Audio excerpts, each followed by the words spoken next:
Yeah, just wanted to get through these and I had to organize them a little bit. This video, we're talking about going to speak clearly. In this video, we are talking about like-minded relationships.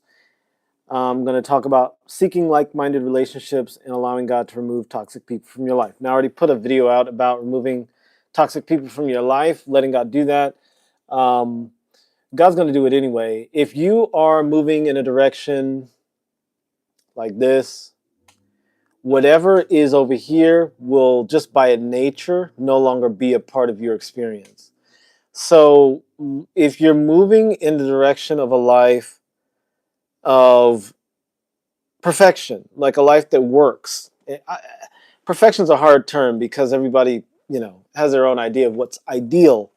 But when you're moving in a direction of a life that works, what doesn't work for you no longer works. I mean, it no longer shows up in your experience. So, and that's just easy. That's kind of easy an easy understanding. So you're starting here and you're saying, you know what, I want to get healthy and I don't want to just lose weight. I would like to feel great. I want to feel energized. I want to have lots of energy.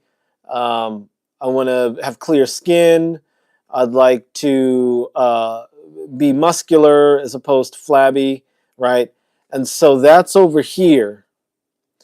But my lifestyle and my habits are over here in everything that I no longer desire. And so just identifying with this world at least opens up reality for you. And then you start to dedicate yourself to it.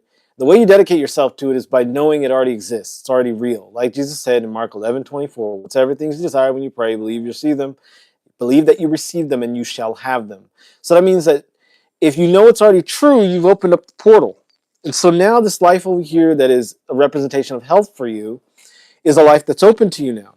And now life starts moving you in that direction. Now it can happen very quickly if you are childlike, like Jesus said to be, you're open-minded, you'll move right over into that life of health.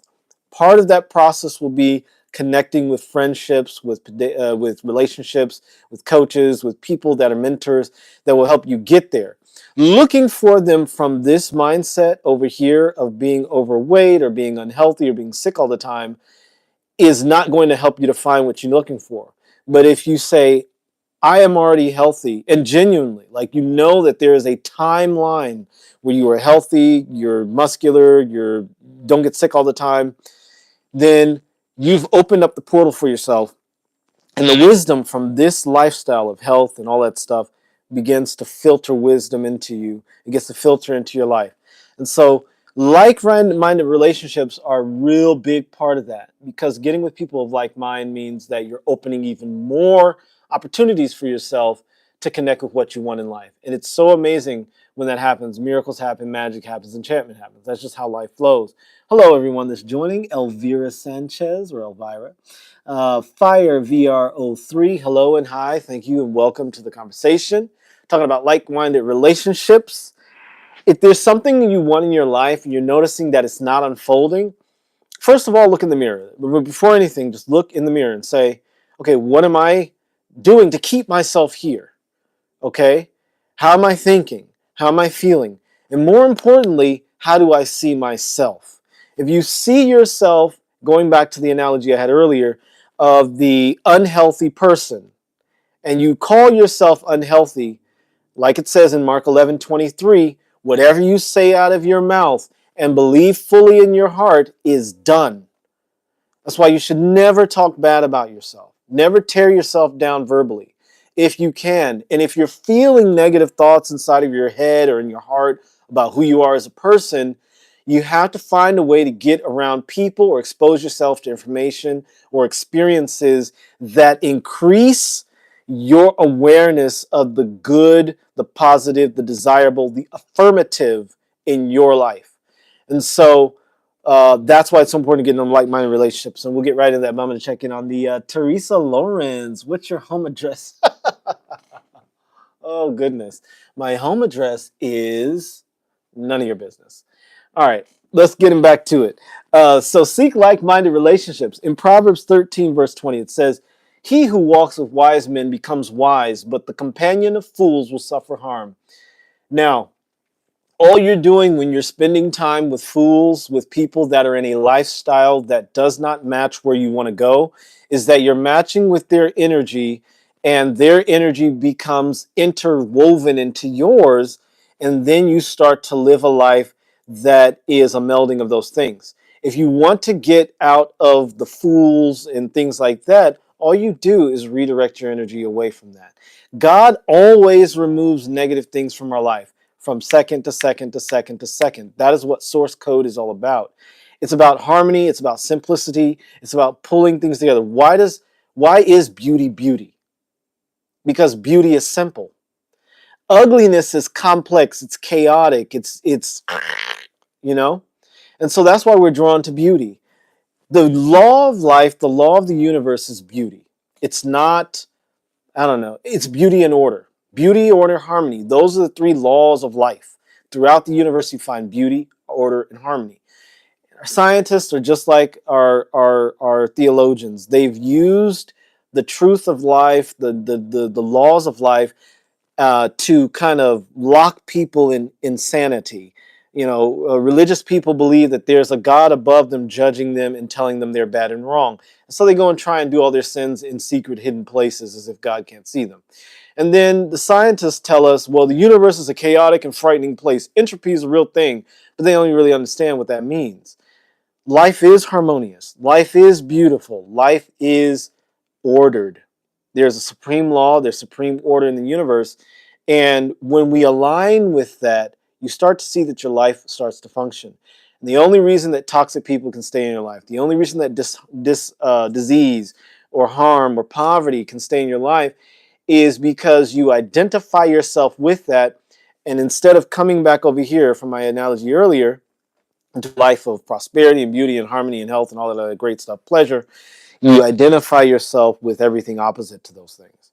And so it's essential that you begin to surround yourself with people that represent the life that you want. Look, you may have family, you may have friends, you may have close acquaintances that are in this old life.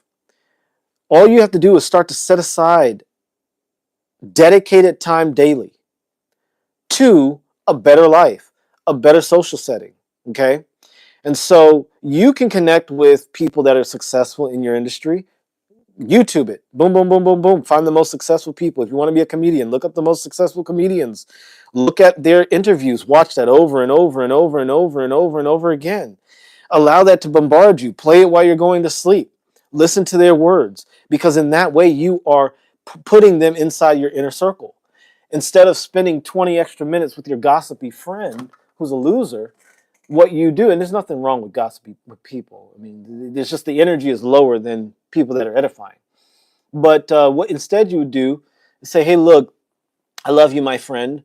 I'm going to go now and run home. I got to take care of this. I got to take care of that, whatever. And then you expose yourself to things that are a reflection of the life that you want. All right. Allow God to remove toxic people from your life. We don't need to judge people that are toxic. We don't need to call them toxic or things like that. What we need to do instead is just disconnect ourselves from them. So we don't judge those who practice sinful things, or we only disconnect from their suffering and allow God to remove toxic relationships from our lives. And look, God can remove a toxic relationship from your life. Doesn't have to like kill the person or make them sick or make them leave. Sometimes that person can overcome their toxicity. You have to dedicate yourself to a life of health and wealth and abundance, so much so that even losing a toxic friend or losing a toxic person in your life will not stop you from pursuing that which you desire. And so it's really important to kind of keep that in mind. All right, so here we are. Let God remove toxic people from your life, because God's going to do it anyway, and God will do it in the most harmonious and kind way. God's not going to do it in a terrible way if you're open to it being done in a harmonious and beautiful way. And a lot of times, like, one of the things I found, when I was trying to talk to different girls and stuff like that, one of the things I found is if I knew a girl really didn't respect me or like me or something like that, and I wanted to get her out of my life because I knew I was wasting time with her, I'd be super nice to her, really kind to her, and she would disappear like a like a like a fucking whatever like a cloud in the middle of the noonday sun in the desert. She would evaporate quicker than you could say boo. And so sometimes just being an exceptional person is enough to drive toxic people away. And so that's what I have to say about that. Amos 3:3. We're talking about resonant relationships with people that are aligned with your path. Amos 3:3. Can two walk together except they be agreed? Look, if you are living a life with a person and they're extremely toxic, the only reason that you can live your life with a toxic person is because you have toxicity within yourself that allows them to stay around. So if you want to get rid of toxic people, you have to not be toxic. It's the attraction of similarities. So you're walking a path in life. If you're walking toward success and toward harmony and things like that, it's essential that you honor that path and allow that to be your main focus. And people that aren't aligned with that will just naturally fall away. And again, it won't be traumatic or dramatic. It'll be very harmonious and very easy. And God's not going to put you through a bunch of hell with it. It's just not necessary for people to suffer. It's easy. Like I said, the girls that I liked, and we just weren't really melding, and if I was really, really nice to them, they disappeared off the face of the earth, like really quickly, because they wanted a guy to treat them very badly. And I wasn't going to do that. So when I was kind to them and super respectful, they literally evaporated. And I was like, oh, I don't have to think about her anymore. She's done. She's gone. And that with one girl, it was harder to get rid of that way. So I had to tell her, look, don't call me anymore. And she called me a year later, and I was like, I still don't want you calling me. Don't call me anymore. And she stopped. But I was nice about it. But yeah, she stopped. All right, Matthew 18:20. For where two or three have gathered together in my name, there I am in the midst of them. When you align yourself with people of like-minded relationships, people that are moving toward an abundant, beautiful life, God will be in the midst of you all. And that means that it doesn't mean that you're like praying together, for instance, like going to church and praying together. What it means is that you're forming a mastermind. You're forming a group of people that have a shared common goal of succeeding in life, of increasing the harmony of the human experience, of enriching the beauty and the prosperity of the human experience.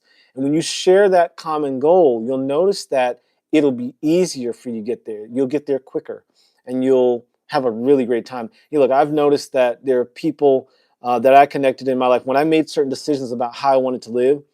People that didn't align with that vanished, and people that did align with it all of a sudden started to appear. And so, and appeared in the most strangest ways. Like, I'd meet someone through a mutual friend, or I'd meet someone in the store, and that's what led to a longer standing relationship. And so these things happen. Life is this beautiful tapestry of just interwoven connectedness. And as we identify ourselves with the things that we want start to draw themselves to us. And you'll notice that there are things that you're seeking in life that are actually seeking you. So what you want as far as relationships, health, love, wealth, abundance, all that other stuff, it's actually calling to you and saying, hey, so-and-so, yeah, Teresa, come, wealth is calling out to you, Teresa, or to Elvira Sanchez, health is calling out to you, relationships are calling out to you. You would not want the things or desire the things that you desired if they weren't desiring you. And that's the beautiful thing about God, is that, look, the best life, the greatest life, the most wonderful life is already yours now. It's been yours forever. It's just that sometimes we get blinded and get focused on everything except that. And when you, again, connect with people that are like-minded, it'll be easier to stay on track and stay focused on that. So, as I always do, this is a shorter video. I'm going to close out. So, Geopolitical Christianity is a righteousness. It's a life of success, blessings, pleasure, prosperity, riches, and power in the world. True power in the world is power over yourself, power over your circumstances, power over your experiences. And you only get that power when you are one with the Father, with the eternal source being, with God himself. The divine earthly empire is upheld by the following 7 principles: prosperity, purpose, pleasure, peace, productivity, purity, and power. A righteous geopolitical Christian understands the universal principles that prioritize self-enrichment or enhancement, global harmony, and prosperity. The following core tenets define what is a geopolitical Christian. You're morally objective, you have an intrinsic sense of virtue, you have a transcendent self-awareness, and you have a rational self-interest. As geopolitical Christians, we're encouraged to avoid all appearance of evil. Evil and sin have been defined or have been the definition of human society for millennia. And that's why humans, even until this very day, are uncivilized. You know, cannibalism, stupidity, child sexualization, these sorts of things are indications of an uncivilized, inferior race. And they're built upon the 7 deadly sins that geopolitical Christians live to remove from their life. We remove these sins from our lives completely. And these are the 7 sins: sacrifice of all forms, including self-sacrifice, struggle of all forms, suffering of all forms, scarcity of all forms, stupidity of all forms, and slavery and savagery of all forms. We do not judge people who are savages, self-sacrificing, struggling, suffering, scarcity people, stupid people, or slaves. We do not judge them. We do not put them down. We do not add to their suffering. But what we do is we practice abstinence from those people. We don't judge them, but we only disconnect from their suffering and allow God to remove those toxic relationships from our lives and allow God to heal them of their sacrifice, struggle, suffering, scarcity, stupidity, slavery, and savagery. If you fight the devil, if you fight Satan, he will stay around because what you resist persists. So we are above Satan. We are above the God of this world because we are connected to our Father, who is the Lord of the universe. And we are lords and ladies of light. We are the children of the Most High. So I want to encourage you to believe in yourself, to love yourself, to put yourself first in all things because you are God's ambassador in this world. And may you live a blessed life. The righteousness that is in Jesus is your righteousness as well. Jesus was royalty. He was extremely wealthy. A lot of people don't talk about that, especially the church. The Catholics, least of all, they just want to show you Jesus on the cross, beat up and, all messed up. And because that's just their perspective of him, and that's okay. There's nothing wrong with that. But you'll notice that the people on the very top understand the real message of Jesus, which is abundance, life abundantly, which is a connection to the Father, our eternal Father. So I want to encourage you to stay in touch with our eternal Father through meditation, through prayer, through scripture, through fellowship, and through all the other wonderful things that we do to keep ourselves connected to God. Continue to allow God to speak to you because God speaks to you through the desires of your heart, and God will fulfill those desires of your heart with love, with peace, with pleasure, and purpose. Thank you so much for watching. I'm finding my voice here, and I'm getting clear. I'm getting there. I'm so getting there. So thank you so much for all of you who stayed with me in this process, despite my long-winded things and here and there. You've been awesome. I thank you for your likes. I thank you for subscriptions, and I thank you for your comments. Even if you asked me for my address, Teresa, and I'm not gonna give that to you, but that was a funny comment. I do appreciate it.